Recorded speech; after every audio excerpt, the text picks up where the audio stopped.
Gen 7 was a very special time to be a Pokemon fan. These games brought in plenty of fun Pokemon and quite a few of my favorites. So, let's get into my top 10 favorite Alola Pokemon. Starting off at number 10, I of course have Torternator. It was a Fire Dragon type and exclusive to Sun and Ultra Sun. It's a pretty cool Pokemon and, in my opinion, the better version exclusive. Drumper is kind of boring. The only thing it has is a eerie Pokedex entry. Torternator, on the other hand, has a cool moveset, cool typing, and just looks cool.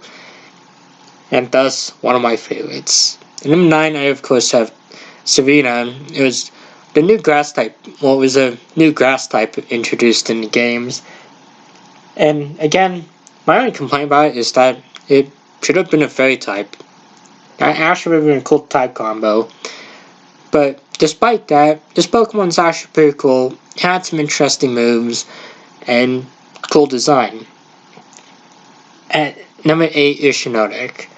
Shiinotic is a mushroom, and I'm not the biggest fan of mushrooms. I personally find them appalling.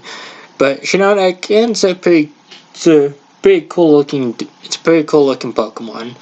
I had it on a recent Pokemon Moon playthrough, and it's a pretty useful Pokemon. It has some really fun moves to work with.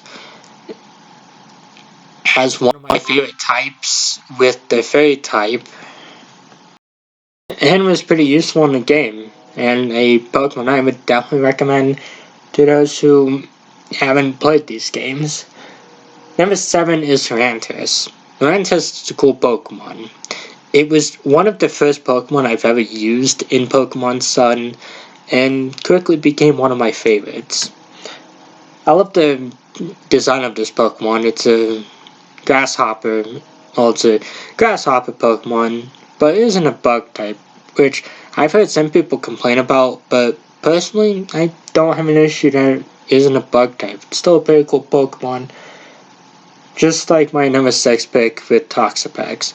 Toxapex was a Pokemon that I didn't really use until a recent Moon playthrough, and I'm kind of sad that I didn't use it a lot earlier. It's a cool Pokemon. It's a water and poison type, and it has some really fun moves. It has one of the coolest designs of any of the Gen 7 Pokemon, even though it kind of was a pain to get in these games. Number 5 is from Bombi. Yeah, a bug fairy type was a pretty cool type. And Bombi was a pretty cool Pokemon. I had this Pokemon on one of my very first playthroughs of this generation, and it became, again, one of my favorite Pokemon, and a Pokemon that I've used quite a few times actually. It might not be the best Pokemon stat-wise, but it certainly was an interesting Pokemon to be able to have on my team. Number 4 is Vikavolt, and this thing is awesome, even though it doesn't have the best speed stat from what I've heard. Vikavolt is a bug electric type, and it works very well for it.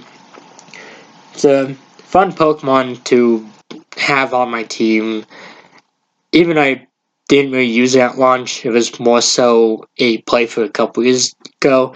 It's a pretty fun Pokemon, and it was packed a punch when I used it, and had a really fun moveset.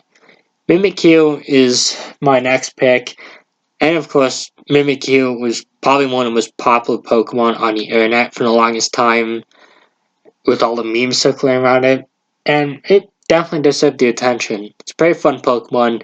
Being the first fairy ghost type was a cool combo, and kind of a pain to deal with if it wasn't on your team. And of course, my second pick is, of course, Lycanroc Midday form. I'm not the biggest fan of its Midnight form, and I never had the Dusk form, but Midday Lycanroc was a cool Pokemon. Kind of reminded me of one of my cats, and was one of the Pokemon I was looking forward to using the most when these games were new. And after all these years, it's still a fun Pokemon, and personally, one of my favorite Pokemon in general. To wrap off this list, we of course have Arachnid. Arachnid was a giant spider Pokemon, and that kind of made it cool.